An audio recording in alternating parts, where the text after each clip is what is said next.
Hi, everybody, and welcome to the Umbrella webinar for Kevin Davis Insurance. I'm Sherry Branson, and I'd like to welcome a lot of new people to our webinar today. We're going to be talking about Umbrella, which we haven't talked about in quite a while. I'm now joined by Kevin Davis in Los Angeles. Kevin should be Hey, Kevin, how are Hey, you? how you doing, Sherry? Doing great, doing fantastic. How are things in LA? Well, it's exciting now because today's opening day for the Dodgers, so everybody's excited here in the office. Looking forward to see how the Dodgers end up this year. So it'll be good. Exactly. Yeah, last year was a great season with the World Series. I mean, it was a very exciting season. That was fantastic. Yes, Yep. spring training is over, and now it's baseball season. Wow, Baseball season, yes, yes. fantastic. And Kevin, as I just mentioned, we haven't talked about Umbrella in quite a while, and so today we're going to talk about Umbrella. Yeah, you know what? It's been a while since we talked about it. I don't know why, but it's time. It's time to bring it back up. So, and what I decided to do is a little bit different, is to talk about the 5 reasons why really umbrellas are really important, why they're necessary for community associations. That's kind of the goal today. Absolutely great. And I did want to mention a couple of things. I do have two handouts. If you look at the toolbar on the side of the screen, you see handouts. That's where the PowerPoint for today's presentation is located. You can download that and print it out. And then I also put umbrella claims, an example of umbrella claims, which you can print out as well in the handout section. I record all of our webinars, and I put the recording on our website, which is kdisonline.com. And if you have any questions about what we go over today, there's a questions box too. You can see that. You can type in your questions there, and we'll do a Q&A at the end if we get any questions from you guys. Or you can send them to my email, which is sbranson@kdins.com, and we can answer them that way as well. So Kevin, so our goal today is to talk about Umbrella for community association clients. A lot of people working with us today write community associations, and we've been getting a lot of emails about apartments. I get a great response from the email that I sent out, a lot of apartments. So this umbrella also covers apartments. Can you talk about the industry a little bit? Sure. When we're talking about that umbrella, we haven't talked about it in a while, but it's critical for community associations. So what we want to do is talk about why it's critical to community associations. Now, when I started really underwriting and being involved in community associations about 30 years ago, there was about 150,000 community associations out there. Today, there's about 350,000. And what you're looking at something today, they're more and more complicated than they were, about 30 years ago. They have more amenities, they have more things going on. And as more and more people start to live in these associations, you have the board of directors who has one job to protect and maintain these associations. You're starting to realize the responsibility they have to make sure that everybody is doing well and everybody is really enjoying the quality of life that community association living offers. Now, the problem is that sometimes these board of directors are overwhelmed by all the things they have to do. Absolutely. I mean, they may not have a lot of experience when they're managing an association, and they're basically running a multi-million-dollar corporation with very limited knowledge and experience in managing a business. So they're taking a lot of responsibility on their shoulders. Mm-hmm. And what happens is that you end up having to pay a large claim. Let's say all of a sudden the board is sued because of a drowning, and they have to pay millions of dollars, or a breach of fiduciary duty for failing to enforce the documents properly. What an umbrella policy does is make a difference by protecting the funds of the association. The umbrella provides that extra layer of protection so you don't have to drain your reserve account or sell assets to cover the loss. Absolutely. When you think about it, think about all the unit owners or renters, the managers, suppliers, the contractors, all the people coming and going, having daily contact with a community association or an apartment complex. You really have a lot of people, so there's a lot of liability there. Exactly. And it's the responsibility of the association or the apartment owner to protect these individuals for any personal injury, property damage, bodily injury, or even any wrongful act.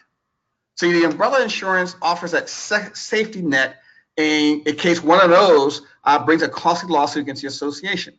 Let me give you an example. Here's a example that we had from one of our umbrellas where a jury verdict was $12 million against the association, the management company, and the driver of a car when someone was actually riding a bicycle in the complex and was hit and killed by that driver of the car.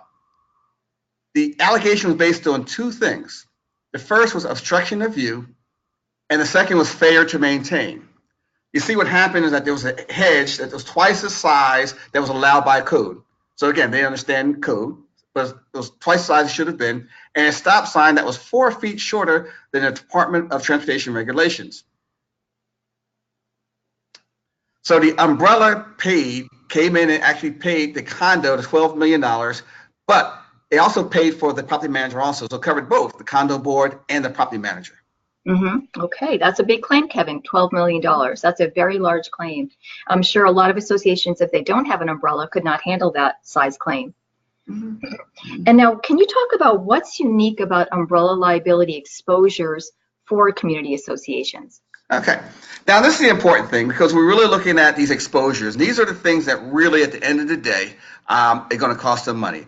Because living in a community association or apartment, they do have unique exposures that they need to be worried about. Because again, they have one duty to maintain the common areas, to protect and maintain the common areas.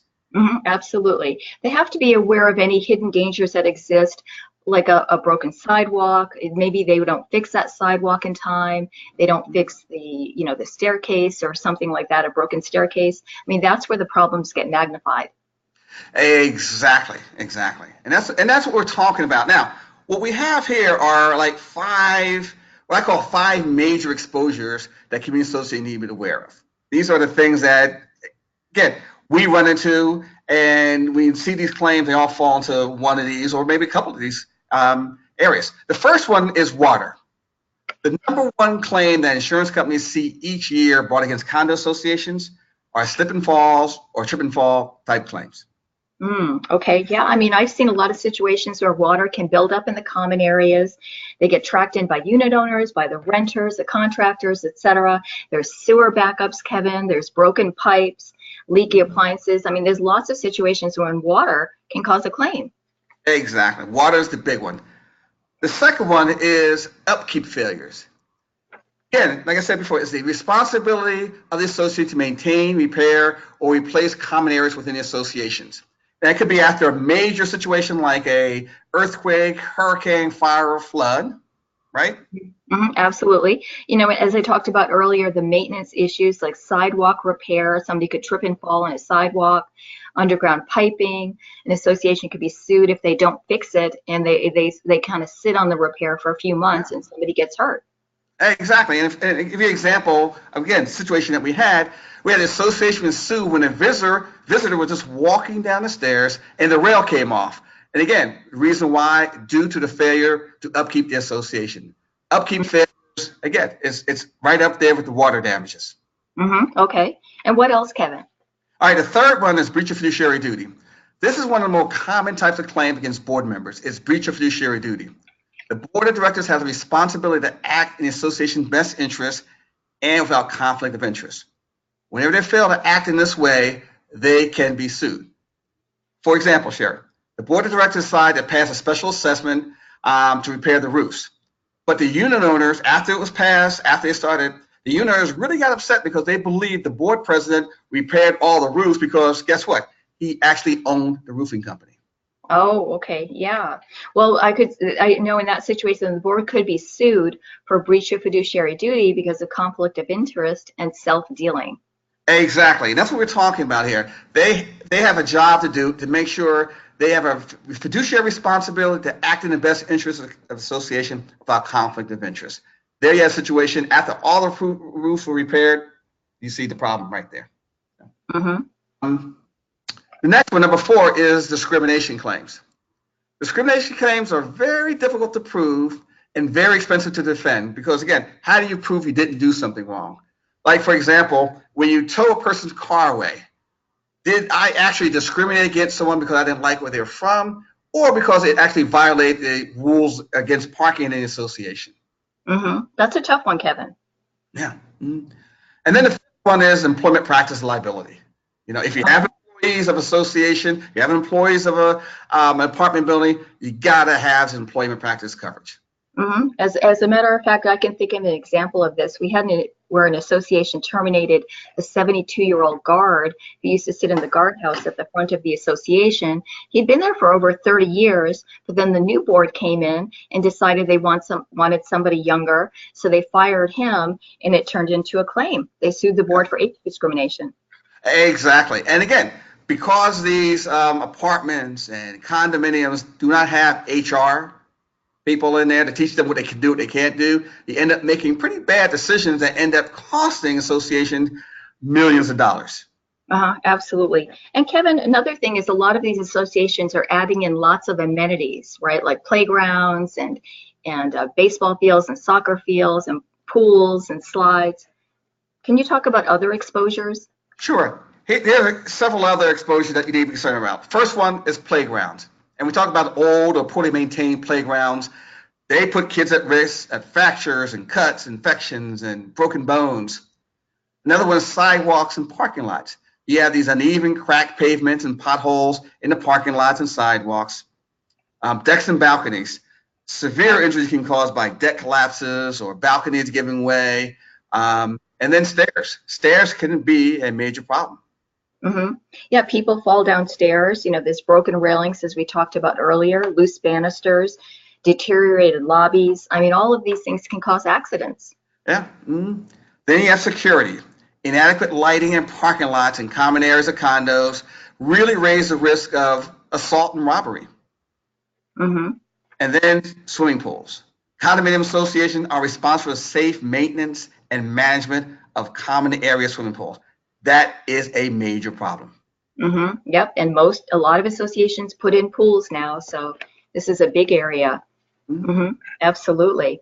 And now, Kevin, we're going to talk about some umbrella insurance claim examples. And I did want to mention again that if you look on the toolbar, you see handouts. I have examples of claims in the handout section along with today's PowerPoint. And Kevin, can you talk about some of the claims that are up on the screen? Sure, yeah, we did. I just saw an interesting question about somebody asked what kind of limits you need from an umbrella. And here gives you an example of we had claims from over up to $2 to $5 million right here. And again, they all talk about the things we've talked about earlier. Here's a $5 million claim from a bicycle entering another bicycle accident where a truck entered the association. It was a view obstruction and failure to maintain because the hedge actually blocked the view of the approaching traffic. You have a $5 million where a homeowner drove in the pool. You have a robbery.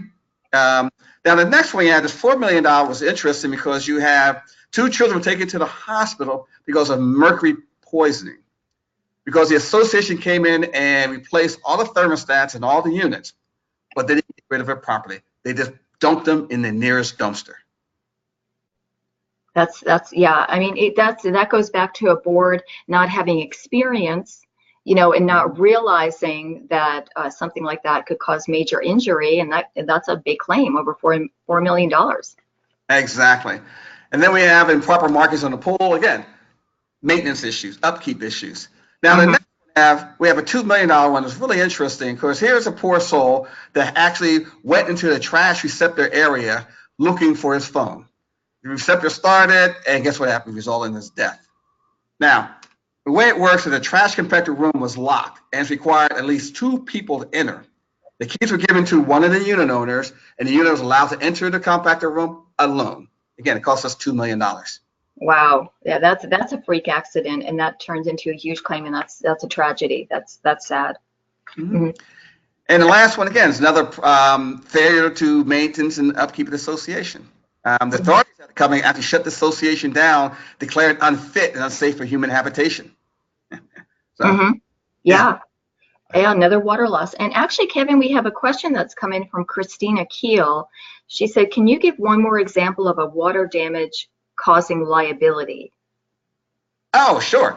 Again, what happened when water leaks and you don't like it, and say it leaks on your expensive paintings you have in your unit, or it leaks somewhere,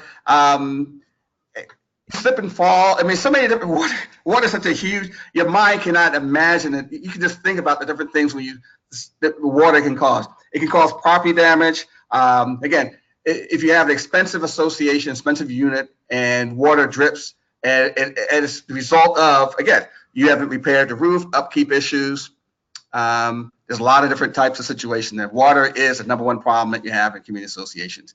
I did hear of one situation where pipes broke in a condo unit and then it leaked down below and damaged the unit below. So that turned into a large claim as well. And we had the same thing, leaked below and damaged many cars. Cars. Yeah. So water is one of those areas. It's really kind of endless. And now, Kevin, umbrella liability insurance, we call it peace of mind insurance because it gives board of directors extra coverage over and above the underlying coverages that they have. So it kind of helps them sleep better at night and relax a little bit because they have that extra coverage. Exactly. And we're going to talk about now what is umbrella and why is it important. And it is peace of mind insurance because you got to have it just in case you have a claim that's over and above. But when we talk about umbrella, what is it really? Umbrella insurance is a type of excess insurance. Excess insurance provides insurance limits above and beyond the underlying liability policy. So when a liability claim is first reported to the insurance company, the first policy to respond is the underlying liability policy. Either it's general liability or the auto liability or D&O or other liability policies. That's what happens first. Once the underlying limit has been maxed, then the umbrella liability policy picks up where the primary left off. Yeah, Kevin, an example of this is you could write a $5 million umbrella liability policy for an association. Your client was found liable for $4.5 million in damages, and their GL only covers $1 million. So basically, they could make a claim on their umbrella liability policy to cover the remaining $3.5 million. Exactly. And again, that's the reason why it's so important to have an umbrella, because you never know when that claim is going to hit over that $1 million mark. Absolutely. Now, when you talked a little bit about excess, can you explain to everybody what is the difference between excess liability and an umbrella? Sure. Even though they both are very similar, umbrella insurance and excess liability are not the same policy. The terms and conditions are very similar because they both provide more limit once the primary policy limits have been exhausted. Now, in an excess policy, if the primary policy excludes coverage for a claim, so does the excess policy. It's what's called a follow form policy, and if it's not covered under the primary policy, it's not covered under the excess liability policy. The excess liability policy provides additional limits and not additional coverage. Now, umbrella policy is different. It's a hybrid of excess liability with additional coverages. Umbrella liability policy provides coverage and limits over their existing liability policy. The difference with an umbrella policy, it can provide coverage for claims that's not covered under the primary general liability policy. Okay? All right, let me give you examples here. A unit owner felt that the board of directors of the condominium violated her rights by not allowing her a special accommodation for her service dog. The general liability has specific exclusion on that policy for non-employment discrimination. It will not pick up non-employment discrimination. But the umbrella policy responded because it had no exclusion for discrimination. With defense costs and damages, it was about $350,000. Okay. Great. Thank you, Kevin. And again, if anybody has any questions about what we just went over, feel free to type your questions into the question box on the screen. And if we have time at the end, we'll answer your questions. If not, I'll give you a call or send you an email to answer your questions. Great. Thank you, Kevin. And now can we talk about the umbrella policy highlights? Sure. These are the important things to know, that if you have an umbrella, you got to make sure these things are critical, important. Number one, it's a true umbrella, that you do have extra coverages that do not follow form the primary general liability policy.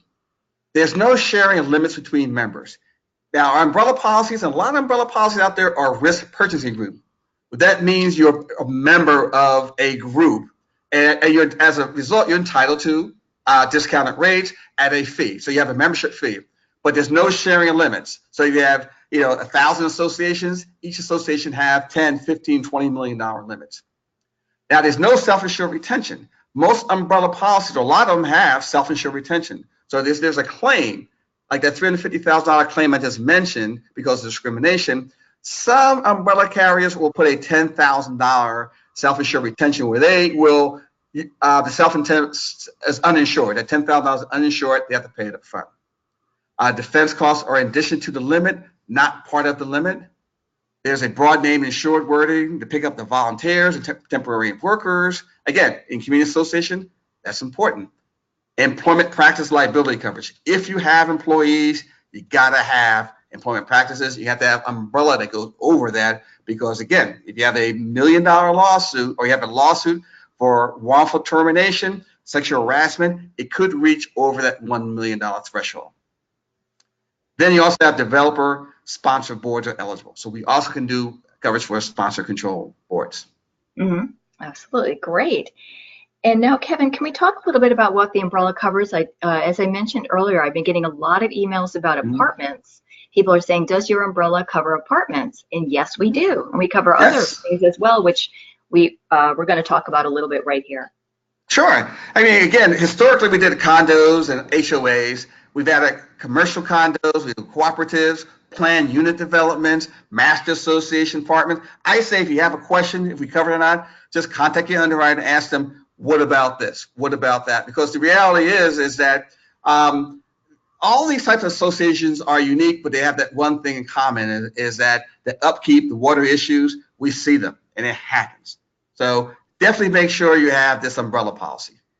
Mm-hmm, absolutely. And you can see on the screen, it's condos, cooperatives, HOAs, masters, PUDs, apartments, commercial condos, which is really important, and then lesser's risk as well. Great. And now, Kevin, now we're going to talk a little bit about what commercial umbrella insurance does not cover. Yeah, this is an important thing. The commercial insurance won't cover claims if the underlying limit insurer is not AM Best rating A7 or better. So what happens is we have situations where Lloyd's of London may be an underlying requirement, or maybe an underlying coverage, the GL or auto. We cannot go over Lloyd's of London, only A7 or better. Also, if you don't have the appropriate underlying policy in place, for example, if you don't have a general liability, employer's liability, liquor liability, D&O liability, and auto for at least $1 million limit, then your umbrella insurance won't provide coverage. For example, let's say your board is sued for failure to fund the reserves. And as a result, the total claim and settlement charges was about $1.2 million. If the limit on your D&O insurance is $1 million, an umbrella could pay the $200,000 extra. However, if you have no D&O insurance, or the limit was $500,000, the umbrella insurance will cover zero of the claim. So you got to make sure you have the right coverage. You make sure they have to be at the right limit. Okay. The next one is late reporting of a claim. Notice of occurrence: when there is an occurrence that may be covered by an umbrella policy, you must notify the insurer as soon as possible. Notice must be in writing and should include all facts that are reasonably available. And actually, some policies you have to do it immediately. You see, the problem here, Sherry, is that most people believe that the GL should handle all these claims, and once you get to a certain point, they panic and say, we better put an umbrella carrier on notice. You got to put them on notice as soon as you realize that the umbrella may be involved. Don't forget to notify the umbrella carrier. You got to notify them. Mm-hmm. Do it right away. Next one we have is concurrency. The need to have the effective dates of the underlying policy and the umbrella policy has to be together, because when it's not together, gaps happen, and uninsured gaps and period of coverage. So make sure everything's concurrent, make sure effective dates and underlying, make sure they're okay. Then maintaining the underlying limit. You have to maintain it. Umbrella policy contain a requirement for the insurer to maintain the underlying insurance as existed when the policy was written. So you can't have a policy and then midway through end up canceling the D&O policy or changing the D&O carrier from one carrier to the other. Some policy states that if the insured fails to notify any changes, the umbrella coverage immediately ceases to exist. And some policies, you got to notify them as soon as possible the changes. But again, just don't change it. Keep everything the same, and you should be okay. Mm-hmm. Okay, great. And now, Kevin, people are probably wondering, what's the cost of umbrella insurance for a community association? Well, the good news is this: because it is part of a risk purchasing group, the insurance premiums are pretty low. Example: you have a 100-unit condominium, A $5 million limit is about $1,000. A $10 million, about $1,700, and a $15 million is about $2,200. Okay, so it's very reasonable. For a Yeah. lot of coverage, you're getting millions of dollars in coverage for not a lot of money. Mhm. Very affordable. Great. Mhm. And now, how is the cost of umbrella insurance determined? Sure. It depends on several factors, including the number of units, number of stories, type of construction, type of association, where a HOA is a little bit cheaper than a condo, the state where it's located, the number of employees, if you have any employees. So those are kind of taken consideration in terms of how we determine the premium. Mm-hmm. Okay, great. And now, Kevin, I get asked this question quite a bit. People say, well, why don't I just raise my limits, my underlying coverage limits, instead of getting an umbrella, to get extra coverage? What do you think about that? Well, yes, you can do it that way. But it's really the most cost-effective way to go is to buy an umbrella. You spend less money on the premiums because now, and you have greater protection because you can get a higher limit. You can get a 10, 15, $100 million limit on an umbrella, where how high can you go into your general liability when you package them together? And do you want to increase your limits on your general liability, but keep your D&O lower or your auto? You have a single umbrella policy that is extended to cover all your liability policies. And that is just probably the better, smarter way. Mm-hmm, mm-hmm. More cost-effective way to go. That makes sense. Exactly. Great. Kevin, we have some questions that have come in. Sure. It looks like we've got a little bit of time. Let's see. Julie asked, what limit is recommended for a condo association? Okay, this is what I recommend. I would get rates for the 5, 10, 15, 25 million. Let your insured know that these are the rates. We recommend you to go for whatever you can afford, because you never know what's going to happen. You never know what jury out there is going to say, especially in, again, water damage, failure to upkeep.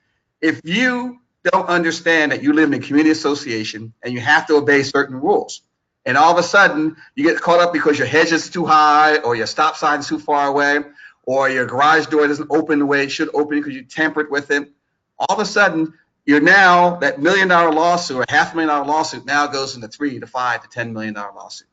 Mm-hmm. Okay, great. And another question from Maureen Rogan. She'd like to know, do you need the D&O in the underlying coverage to cover a fiduciary claim under the umbrella? Oh, yes. Your general liability will pick up bodily injury, property damage, and personal injury. What the D&O picks up are wrongful acts. So when you talk about wrongful act coverages, those are your D&O. So the umbrella will go over the D&O, so you must have a D&O policy so it can go over the D&O. And it's a follow form D&O. It follows whatever the D&O says. Mm-hmm. Okay. And Christina has another question. What about condos that have hotel-like exposures? Wow. Okay. That is probably our biggest concern right now, because you have a lot of community associations out there that are Airbnb, that are opening it up, and some are hotels, and some are. We are very careful when we look at those. They have to be a small amount of A certain percentage, right? Yes, for a certain percentage less. But it's a really difficult problem for all umbrella carriers, because right now there's a lot of people leasing and renting out their units on the Airbnb side and other areas, and we have to be very, very careful, because that's some area right now we're not really sure what the exposures are. But again, if something happens on the umbrella, it's going to be in the millions of dollars. That's why it's a problem for us. Yes. Mm-hmm. Yeah, we'll take a look at them, but they just have to meet the percentage requirements of the number of rentals in the complex. Mm-hmm. And Cindy Wheeler has a question. I thought Lloyd's of London met your rating requirement. Is this because there are so many syndications? Well, I would say it's the uncertainty. And yes, this answer the question. Yes, there's so many different syndications. We don't know which one it is. So what we're saying right now is that they have to be AM Best rated. Lloyd's of London, yes, not one of the things we can look at this point in time. Okay, great. They answered their own question. Exactly. She answered yes. Thank you for all the questions, everybody. The great questions that came in. Thank you, Kevin. Thank you for a great webinar. And I did want to mention that if anybody who's with us today has not gotten an umbrella quote from us before, you do have to go on our website to fill out an online application. And our website is kdisonline.com. So all of the umbrella apps have to be submitted online. We can't do a paper app for umbrella. Thank you, Kevin. And just want to mention that in April 24th, please join us for a very special webinar. We have a special guest, Mark Markel, an attorney, and he's going to be joining us for a legal Q&A. Exactly. Look forward to it. We're very excited about that. Thank you, Kevin, and thanks, everybody. Have a great afternoon. Thanks a lot.